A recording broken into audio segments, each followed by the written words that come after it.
going to share this project with you, and then I'm going to go through in a little bit of detail the items I've used. I've had some messages recently with people asking me for more specifics about the items I'm using, so I thought I would share the project first and then go into detail. If you don't want all the details, you can move on to your next video. But I made this, kind of altered this jar, and I'm going to put some candies in it for a friend of mine for Valentine's Day. And it also has this tea light holder in the top. And this is just a regular ball mason jar. But I started off this morning wanting to make this crocheted heart and put this pretty little image on here. Let me just do a close-up here. And there's a wood veneer back behind here. And then these are some of the hearts. This is probably a little bit better. The video I made, hearts, flowers. The video I made the other day, it didn't come out real well, but you can see the sparkle on them there much better. So, oh, and my little candle keeps falling out. So let me get into the details of the products I used. And as far as the crocheted trim on the heart, at the very end of the video, I'll go into the details about how I did that. But what happened was this morning I pulled up Pinterest and I saw these hearts with crocheted trim, and I really wanted to do that. It looked pretty simple, and actually it is very simple, but it is somewhat time consuming. You know, it took a little longer than I thought. So in order to do the hearts, the papers I used were this glitter cardstock from American Crafts, and I just purchased this not too long ago at AC Moore, and then the Vintage Amour Paper Studio pack from Hobby Lobby, and this is from last year. And I used a Sizzix heart die. You could use any type of dies that you want. This one in particular, once I adhered my two hearts together, I used a little foam piece and put my hearts down, and I used a piercing tool to put the holes. And so I just used the holes that happen to be on this one. The one that was on Pinterest probably had twice as many holes. And you know, you could put the holes as close or as far apart as you liked, but it was helpful that this had the holes in it. So I put the holes in and then did the crochet trim, and again I'll go over that later on in the video. So then what I did was, then I decided to put this together, and I used for this little wood veneer piece, which is it's a Studio Calico wood veneer, and this is what it looked like before I altered it a little bit. But what I did was I took just one layer of white gesso and put it over the top of it, and then I took some Stone Gray Stays-On ink, and this is a Stampin' Up like little roller stamp that has some lace on it, and I rolled that right across the wood veneer.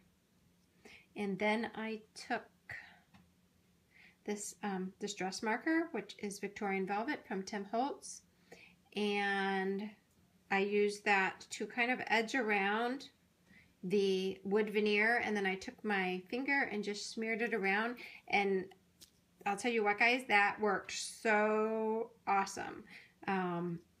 Because you could really get into, well, not that you even see it right now, but you could really get into these crevices and stuff, and then the ink just, it blended really well from the marker. So I also used that marker around this little inchy image, which is from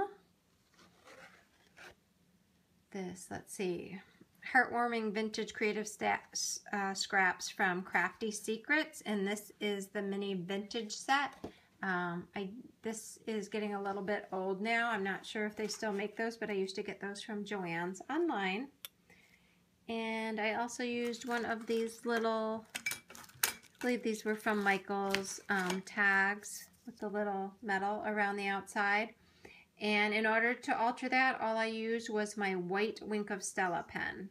And so it gave it some shimmer along with that cloudy appearance. And then took a piece of lace trim and just frayed the ends of it. This is like a crocheted lace trim, and put a little bit of stickles on the ends of it. And that's the same trim that I wrapped around the bottle here. So I strung that all together and then just hung some seam binding on there, and then added these sparkly flowers. And again, these are just paper flowers that I used some Tim Holtz distress markers on, sprayed them wet so that the marker would diffuse, the color would diffuse into the paper, and then gesso and glittered them a little bit. So that is my project. Oh, and then on the top, these are at Joann's store in our area a while ago. I picked up these little tea light holders. So you just drop that on top, screw your lid on, and then you can put a tea light in there. And these are my favorite tea lights. I always try and have some on hand. They smell so good. They are the lavender scented tea lights from Target. And I think you get like 12 in a box or something like that. But they burn beautifully. They smell absolutely lovely. So, and like I said, I think I'm gonna put some silver Hershey Kisses in here. And yeah, so let me see. Did I go over all my supplies? Yep, this was, we'll get into the crochet piece now. I don't have the needles inside that I used. I used a ultra fine like lace needle to do the original stitching around the edge, and then I used a like crochet thread needle to do the little scallops. And I used size, I think this is size 8 DMC embroidery thread. It says 8 on there, so I believe that's what it is. But what I did, I just kind of made up my own pattern. In each hole, I just did like a single crochet